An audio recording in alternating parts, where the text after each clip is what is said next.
sua Bíblia lá no livro de Mateus, Mateus capítulo 6, versículo 10. Mateus 6, versículo 10.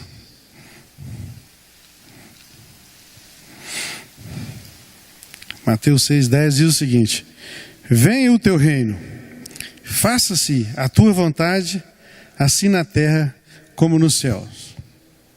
Aleluia. Irmãos, estamos vivendo, um momento onde muitas pessoas têm procurado um tempo melhor, têm procurado coisas melhores. E a nossa história, ela é cíclica. A gente teve uma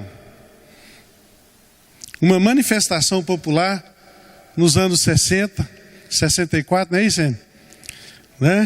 Ali quando veio a ditadura. Mas então, a gente lembra assim desse período, 64, aonde as pessoas foram para a rua, manifestaram, pediram mudança no nosso regime, no nosso sistema político. Depois veio-se a ditadura militar, depois, anos 78, por aí, começou aquela manifestação pelas diretas já, que as pessoas foram para a rua pedindo o direito de votar, porque até então as eleições eram indiretas. Depois teve aquela manifestação para colocar o Collor fora do poder, o impeachment do Collor. E agora a gente está chegando nos nossos dias, onde as pessoas continuam buscando algo melhor, onde as pessoas têm ido à rua, têm ido às praças, procurando alguma coisa diferente naquilo que a gente tem vivido. E a gente tem percebido, irmãos, que todas essas manifestações, todas essas procuras populares, às vezes no primeiro momento consegue mudar alguma coisa. Mas com o passar do tempo, com o passar dos dias, volta-se à normalidade. Recentemente, a gente viu que o Congresso se mobilizou, o Congresso colocou em pauta alguns projetos que estavam arquivados, ali a toque de caixa, mas logo depois voltaram às suas práticas normais, ou seja, protecionismo, de não querer mudar o regime eleitoral, porque isso feriria a sua vontade. E aí, quando a gente ora, então, venha a nós o teu reino, nós como cristãos também estamos pedindo alguma coisa diferente. Nós estamos pedindo alguma coisa diferente daquilo que a gente tem vivido, daquilo que a gente tem presenciado.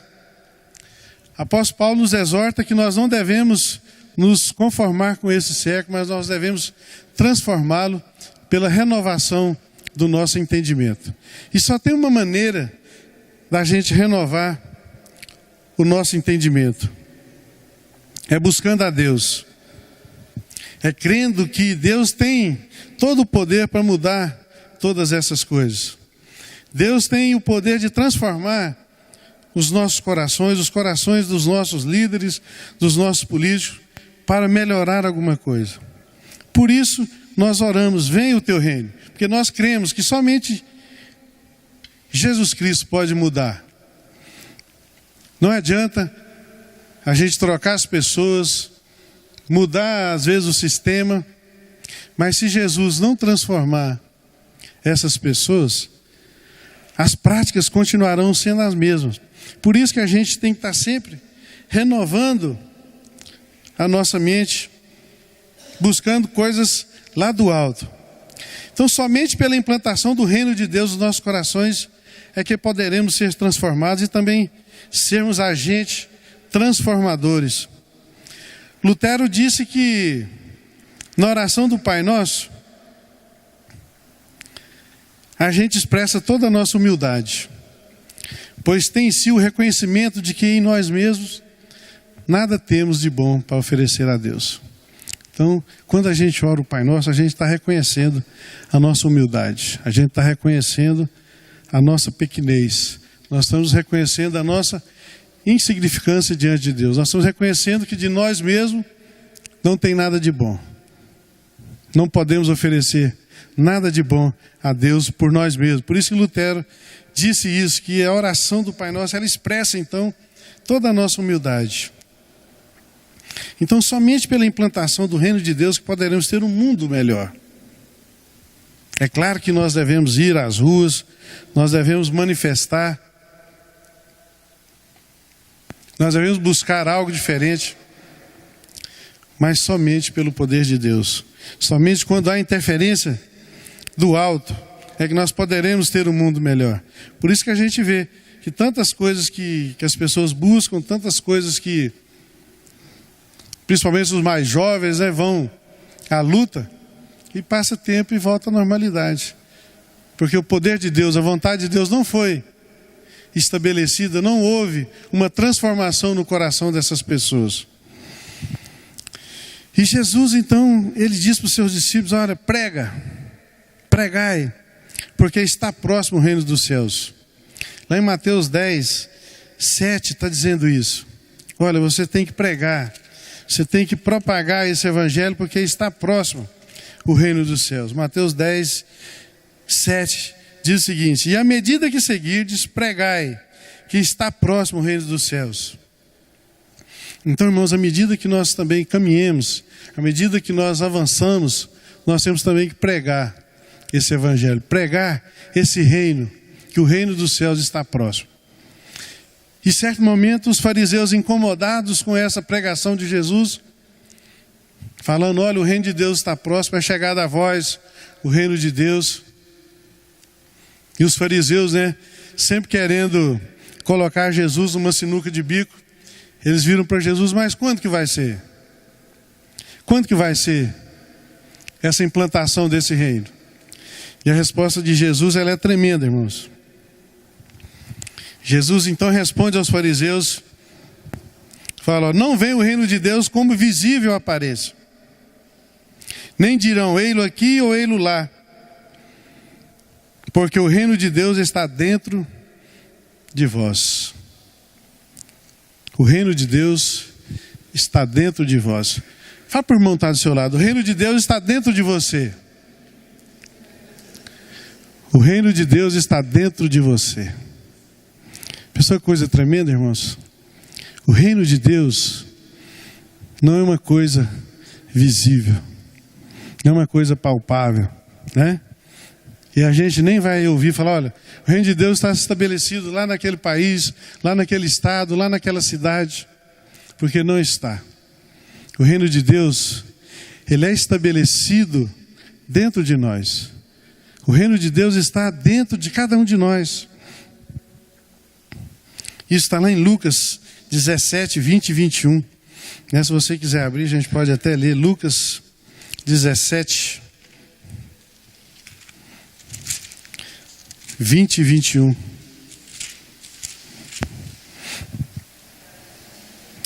Interrogado pelos fariseus sobre quando viria o reino de Deus, Jesus lhes respondeu, não vem o reino de Deus com visível aparência, nem dirão, ei-lo aqui ou lá está, porque o reino de Deus está dentro de vós.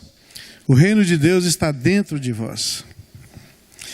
E o Novo Testamento, irmãos, ele fala frequentemente do reino de Deus, mas no tempo presente. Sempre quando o Novo Testamento se refere ao reino de Deus, ele está falando de um tempo que se chama hoje, né? Ele não fala de futuro, nem fala de passado, mesmo sendo constituído de coisas invisíveis, não sendo construído de coisas aparentes, ele sempre fala no tempo presente. Vamos ver Romanos 14, 17. Romanos 14, 17 diz o seguinte: porque o reino de Deus não é comida e nem bebida, mas justiça, paz e alegria no Espírito Santo. Porque o reino de Deus não é comida nem bebida, mas justiça, paz e alegria no Espírito Santo. E como é que estamos então, irmãos, exercendo esse reino de Deus que está dentro de nós? Temos praticado a justiça? Justiça no nosso trabalho, justiça com os nossos filhos, justiça com a nossa esposa, com o nosso esposo, justiça com os nossos funcionários, justiça com os nossos patrões. Como que nós temos exercido essa justiça? Como nós temos expressado essa justiça? Nós temos sido justos no nosso dia a dia, na nossa caminhada, na nossa jornada. E paz. Uma palavra tão almejada nos nossos dias, não é verdade? Uma palavra tão, assim, buscada com tanta ansiedade. Ontem nós tivemos uma experiência interessante lá com nossos vizinhos. A gente mora nesse endereço desde 1900 e alguma coisa. A nossa casa foi uma das primeiras lá do bairro, lá do Jardim Patrícia. 90? Desde 92 nós moramos lá. E a gente sempre teve os mesmos vizinhos. E agora, um vizinho mudou e alugou a casa dele do lado da nossa casa. E alugou para uma empresa e ontem teve um frevo lá violento. Os caras trouxeram, sabe aquele som em cima uma caminhonete que tem um som em cima? Aquela que estremece tudo, né? Que rebenta tudo. E eles ligaram aquele som no máximo, rapaz. E as paredes, as janelas lá de casa, blá, blá, blá. E um vizinho do outro lado, né? Que fica entre a minha casa e essa casa que estava tendo a festa, rapaz. É um cara também assim, muito amigo e muito tempo. Nós somos sargentos juntos no exército. Então, quando nós descobrimos que a gente tinha comprado a casa um do lado do outro, a gente foi muito edificado. E ele é um sargento aposentado, e ele chegou lá em casa ontem, rapaz, tremendo assim. Calma, Marco, calma, rapaz, você vai infartar. E ele, não, porque eu vou ligar na polícia, e arrependi porque eu vendi minha arma, porque não sei o quê. E eu fui ministrar no coração dele, porque aquilo estava me incomodando, mas assim, não estava roubando a minha paz, estava me incomodando, mas não estava assim, chegando ao ponto da gente chegar ao extremo. E aí eu fui calmando o coração dele, eu fui ministrando o coração do Marco, e ele foi na polícia, fez uma reclamação lá formal na polícia. Mas então, irmãos, quando a gente fala que o reino de Deus é paz, e o reino de Deus está dentro de nós, nós temos que externar essa paz. Amém? Nós temos que externar essa paz. Né? Nós temos que externar essa paz. Até estava falando com a Neide, 20 e tantos anos que o Luiz morou nessa casa, ele nunca fez uma festa. Ele alugou a casa dele, a primeira festa já foi de arromba. Mas então, irmão, nós temos que expressar essa paz, porque o que o mundo tem visto, né, o que as pessoas têm vivido, é estresse, né? É dente por dente, é olho por olho, né? É aquilo que o mundo prega. Mas então, quando a gente vê que o reino de Deus não é comida e nem bebida, mas é justiça, é paz, e é também alegria no Espírito Santo. É alegria no Espírito Santo. E aí a gente começa a entender, então, por que Paulo fala: alegrai-vos. Outra vez vos digo, alegrai-vos no Senhor. Quantas vezes a gente tem vivido, né? Quantos irmãos a gente tem percebido tristes, cabisbaixos, né? Derrotados. Quantos? E às vezes até a gente mesmo. E a Bíblia diz que a alegria do Senhor é a nossa força. E aí, engraçado que quando a gente começa a ver essas coisas, a gente começa a entender então por que Paulo fala isso. Por que a palavra nos ensina isso, que a alegria do Senhor é a nossa força? Porque a alegria, ela faz parte do reino de Deus que está dentro de nós. Por isso nós temos que ser alegres, né? As pessoas às vezes olham para mim e não entendem porque eu sou tão bonito. Mas o que o Salmo fala? Alegria do coração faz o quê?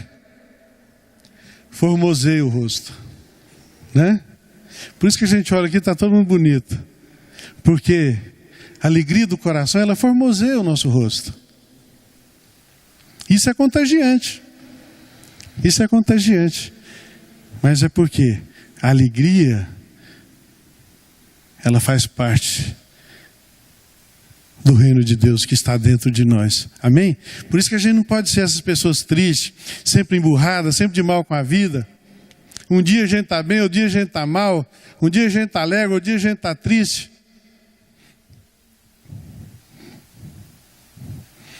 Um dia a gente está meio down, a gente está meio para baixo.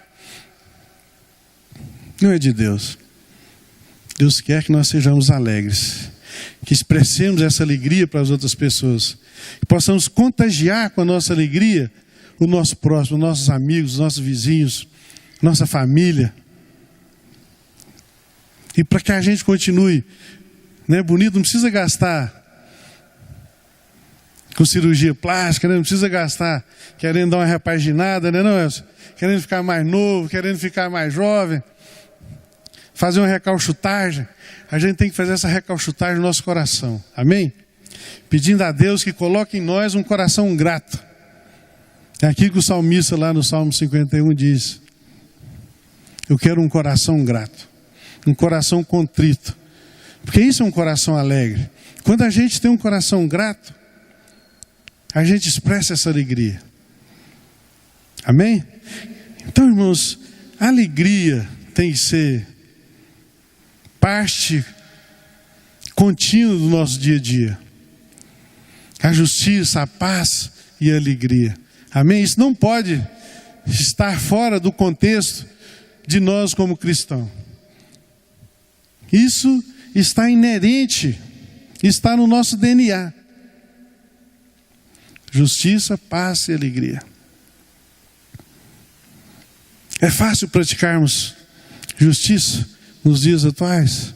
Não é. É fácil estarmos em paz nos dias atuais? Não é. É fácil estarmos alegres nos dias atuais? Não é. Se a gente pegar uma revista, se a gente assistir uma televisão, a gente só vê barbárie. E isso está aqui na palavra de Deus. Quando a gente vê todas essas coisas acontecendo, é para a gente saber que a volta de Jesus Cristo está próxima, que a volta do Filho de Deus está próxima. E a Bíblia diz que os dias são maus e o mundo jaz no maligno. Por isso que nós temos que fazer essa diferença.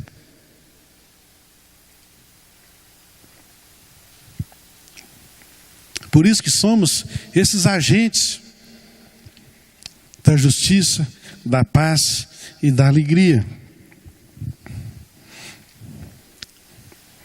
E quando a gente faz essa oração, então, irmãos, venha o teu reino, isso é uma súplica real. Isso não é nada de subjetivo. Não é nada de hipotético. Isso é algo real. Então, quando nós pedimos a vinda do reino, nós estamos pedindo paz, nós estamos pedindo amor, perdão, fé e todas as demais bênçãos decorrentes do reino de Deus, daquilo que Ele traz aos nossos corações. Quando nós fazemos então essa oração, nós não estamos ali falando de alguma utopia. Nós não estamos falando de alguma coisa irreal. Nós não estamos pedindo algo hipotético. Mas é real, é verdadeiro. Então quando pedimos, a vinda do reino, nós estamos pedindo que o seu rei, o Senhor Jesus, domine todas as nossas emoções, domine todos os nossos aspectos, todos os aspectos da nossa vida, e que Ele seja entronizado nos nossos corações. Então, quando a gente pede, a gente tem que tomar cuidado daquilo que a gente pede para Deus. Porque às vezes a gente pede sem ter o real entendimento, sem ter o real discernimento daquilo que nós estamos pedindo. Então, quando nós pedimos, venha o teu reino, nós estamos pedindo que Ele venha fazer morada no nosso coração. Que nós vimos anteriormente que o reino de Deus está dentro de nós. Nós falamos, venha o teu reino. Ou seja, eu estou aberto, eu estou pronto para receber Jesus Cristo. Eu estou pronto para que Ele seja entronizado no meu coração. Eu estou pronto para que Ele seja o centro da minha vida, de todos os aspectos. Então, quando pedimos, venha o seu reino, nós estamos dizendo, Senhor, queremos a tua paz. Em vão nós temos tentado resolver os nossos problemas, sem a tua interferência. Aí continuamos no fracasso e na frustração. Quantas vezes, irmãos, a gente tem tentado resolver as nossas situações por nós mesmos? Quantas vezes, depois que, como diz o ditado, depois que a vaca vai para o brejo, a gente fala, só Jesus na causa. Ou então só Deus pode mudar essa situação.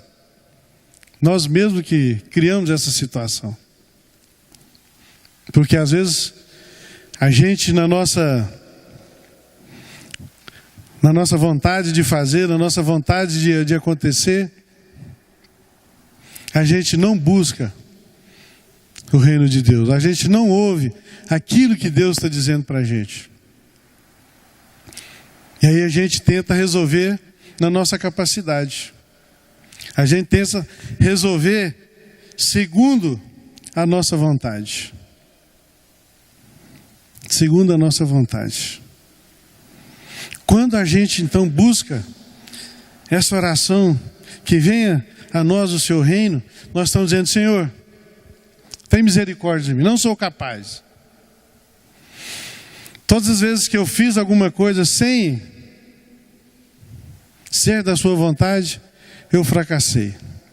Sem ser da sua vontade, eu caí. E aí estamos frustrados. Quantos de nós já passamos por essa situação? Quantos de nós?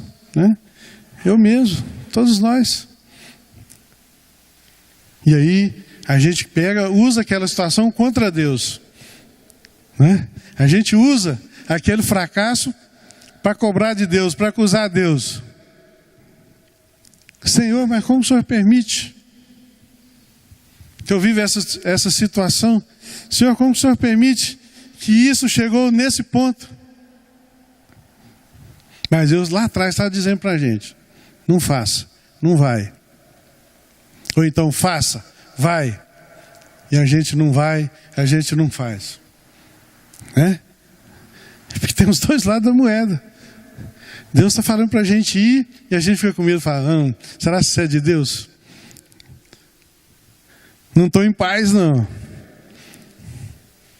E aí a gente começa a entrar em luta. A gente começa a entrar em luta. E a gente não busca essa paz de Cristo. Que diz, olha, seja a paz de Cristo o árbitro dos vossos corações. Parece lá em Coríntios quando Paulo fala, olha, você pode fazer todas as coisas. Mas se você fizer alguma coisa que você não sinta paz, então não faça. Que aí você está em pecado. Amém? Então quando a gente vai fazer alguma coisa, a gente não estiver em paz, não é da vontade de Deus, é pecado. E aí então, irmãos, quando a gente faz essa oração, nós falamos: Deus, nós somos dependentes do Senhor. Tem misericórdia de mim, porque eu não sou capaz, eu não posso fazer nada. E aí, queridos, aonde nos dias de hoje não há necessidade desse amor, dessa alegria, dessa justiça desse reino que nós estamos falando? Na vida de quem não há essa necessidade? Na minha casa, na sua casa, na minha vida, na sua vida, na vida de todos nós. Nós temos necessidade desse reino. Nós precisamos desse amor. Nós precisamos dessa alegria. Nós precisamos dessa paz. O reino de Deus é a salvação para as nossas almas.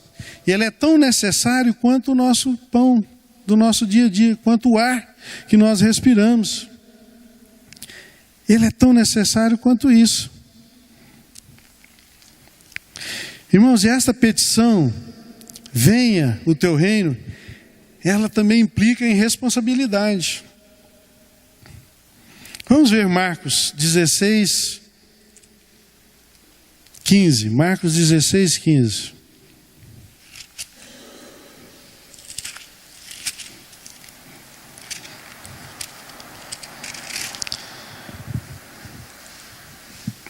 Então, quando a gente faz essa oração, ela também implica em responsabilidade. Não é só em benesse. Quem crer e for batizado será salvo. Perdão, é 16:15. E disse-lhes: ide por todo o mundo e pregai o evangelho a toda criatura. Esse é o ide de Jesus. Então essa petição, ela implica em responsabilidade. O reino de Deus está sobre mim, então eu tenho que ir. Eu tenho que anunciar. Eu tenho que pregar. Eu tenho que ser um agente multiplicador dessas boas novas. Lucas 9:60. Lucas 9:60.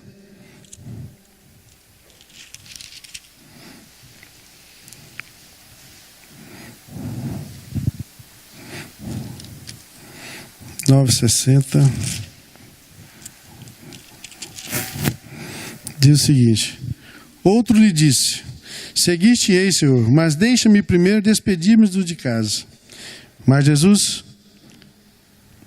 60, estou lendo 61. Mas Jesus insistiu: deixa os mortos os sepultar os seus próprios mortos. Tu, porém, vai e prega o reino de Deus. Então, essa é a responsabilidade nossa. Pregar, anunciar. Recebemos esse reino, temos vivido esse reino, então temos que anunciar. Deus nos chamou para sermos seus cooperadores. Vamos ver lá 1 Coríntios.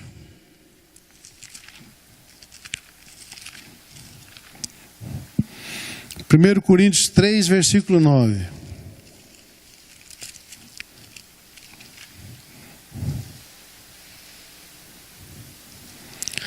Porque de Deus somos cooperadores, lavoura de Deus, edifício de Deus sois vós. Somos cooperadores de Deus, somos lavoura de Deus. O que a lavoura produz? Frutos, né? Lavoura produz frutos, produz semente. Então nós somos cooperadores de Deus. Somos lavoura de Deus, somos edifício de Deus. Né? Edifício é uma construção grande. Então somos obra construída por Deus. Irmãos, e isso é privilégio nosso, anunciar a palavra. Deus diz que isso não foi dado nem aos anjos, nem aos anjos. Mas Deus colocou essa responsabilidade na minha vida e na sua vida, amém? Para que nós sejamos então cooperadores dele.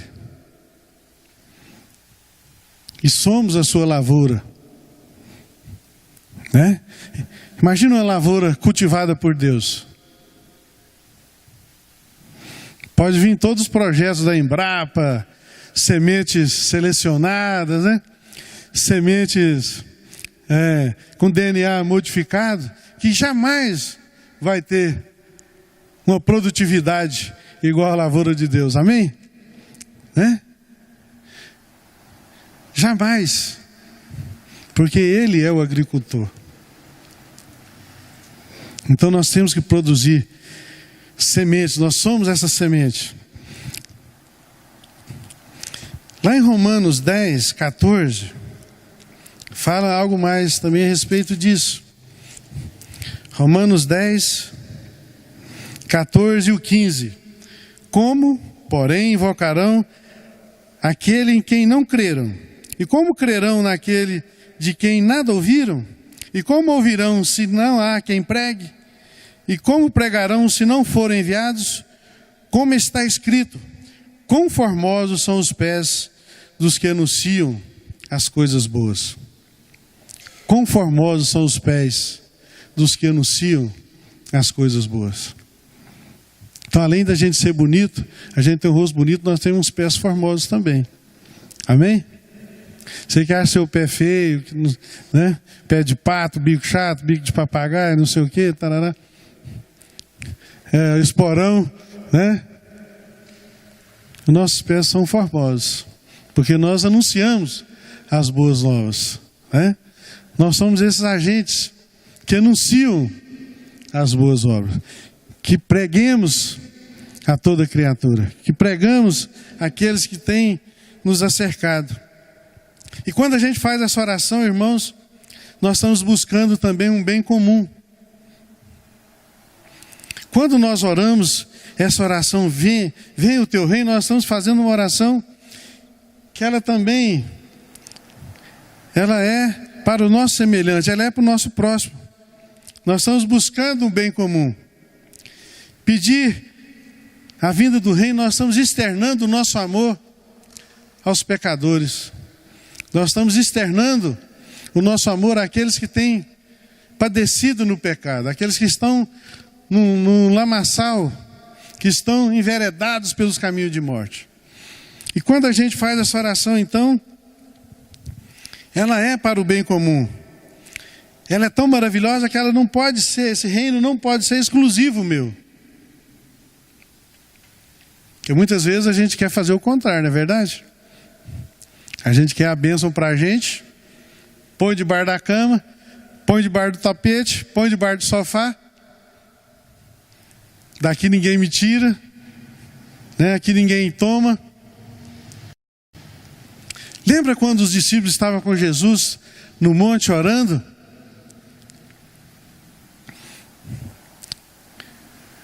E aí teve aquele momento grandioso ali, né? Uma comunhão tremenda com os profetas e tal. Qual que foi a primeira reação dos discípulos? Vamos ficar aonde? Vamos ficar aqui. Ninguém vai mais misturar com aquele povo. Ninguém vai mais descer desse monte. Ninguém vai mais estar ali naquele lugar cheio de problemas. Imagina. Nós estamos aqui nesse momento sublime, cheio da unção de Deus, cheio da presença de Deus. Vamos fazer nossas tendas aqui. E aqui nós vamos ficar. E às vezes nós temos sido assim também, irmãos. Às vezes nós somos abençoados, nós recebemos as benesses de Deus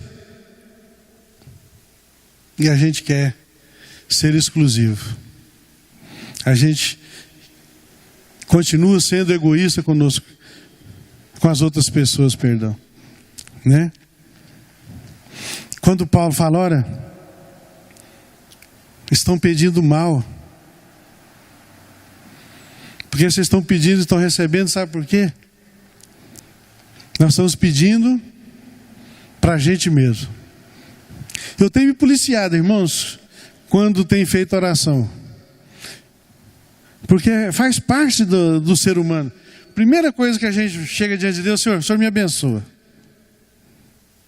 É ou não é verdade? O Senhor abençoa a minha família, abençoa isso, abençoa aquilo. Ou só eu que faço essa oração, irmãos? Primeira coisa que a gente pede para Deus: o Senhor me abençoa. O Senhor me proteja. Sendo que nós já somos abençoados com toda sorte de bênçãos. Sendo que nós já temos essa segurança em Cristo. Eu tenho me policiado. Porque senão a gente só fica fazendo esse tipo de oração egoísta diante de Deus. Agindo como os discípulos ali estavam querendo. Montar uma tenda e ficar lá em cima e não queria mais saber do povo. Então nossa oração tem que ser de gratidão, tem que ser pelo nosso próximo. Quando nós entendemos que nós temos o reino de Deus dentro de nós. Amém? E aí, irmãos, Jesus está dizendo que nós temos que semear em todo tipo de terreno. Nós não vamos ler, mas está lá em Mateus. Dá para a gente ler Mateus 13.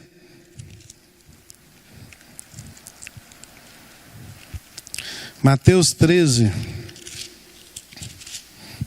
versículo 1 até o 9.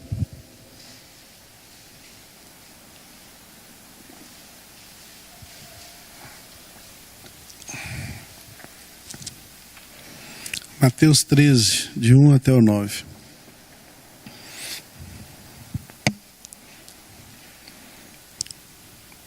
Naquele mesmo dia, saindo Jesus de casa, assentou-se à beira-mar, e grandes multidões se reuniram perto dele, de modo que entrou num barco e se assentou, e toda a multidão estava em pé na praia. E de muitas coisas lhes falou por parábolas, e dizia: eis que o semeador saiu a semear, e ao semear, uma parte caiu à beira do caminho, e vindo as aves a comeram. Outra parte caiu em solo rochoso, onde a terra era pouca, e logo nasceu, visto não ser profunda a terra. Saindo, porém, o sol a queimou, e porque não tinha raízes, secou-se. Outra caiu entre os espinhos, e os espinhos cresceram e a sufocaram.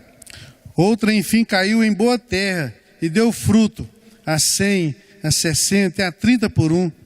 Quem tem ouvidos para ouvir, ouça. Quem tem ouvidos para ouvir, ouça. Isso, irmãos, Jesus está dizendo: olha, para a gente não desanimar. Para a gente não desanimar. Para a gente não parar de semear. Né? Muitas vezes a gente depara com situações de irmãos que falam assim: eu não vou orar, porque eu oro e não acontece nada. Porque eu oro e Deus não está me ouvindo.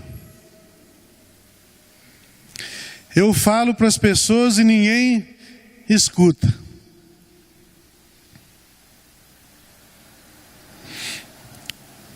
Então Jesus está dizendo: olha, quem tem ouvidos para ouvir, ouça. Então, para a gente não parar de semear, nós vamos semear em todo tipo de terreno. Mas aquela semente que cair numa terra boa, ela vai germinar. Ela vai dar o fruto. Quando a gente lê lá em Hebreus 11, se eu não estou enganado, quando fala lá dos heróis da fé, fala que muitos não viram a concretização daquilo que eles criam. Muitos não viram. Mas nem por isso eles deixaram de semear. A gente vê lá na palavra de Deus também, olha, um plantou, outro regou, mas o fruto, né? A germinação vem de quem? Vem de Jesus, vem de Deus. Então não importa se você semeou, se o outro veio e regou. A gente tem vários amigos, mesmo na nossa família, pessoas que a gente andou junto, que a gente semeou, não está hoje, às vezes, congregando na nossa igreja, mas estão congregando em outras igrejas. Não é verdade? Mas às vezes a gente fala, poxa vida, falei tanto com o Alex, agora está em outra igreja. Oh, graças a Deus, né? O Alex foi alcançado pelo poder de Deus. É um homem que está vivendo hoje sobre a graça de Deus, está lá congregando na igreja. Mas então o que Jesus está dizendo? Olha, a gente tem que semear. Não importa o terreno. Não importa o lugar. O nosso trabalho, a nossa função é semear. E para terminar, irmãos, então quando nós oramos, venha o teu reino, nós estamos pedindo o quê? O que temos buscado? E quando nós buscamos o reino de Deus, ele é para quê? Para que o reino de Deus seja estabelecido somente na minha vida? Ou para que eu possa externar esse reino com justiça, com paz e com alegria? Então, irmãos, quando pedimos, venha o teu reino, não podemos ter medo que esse reino venha ser estabelecido na nossa vida.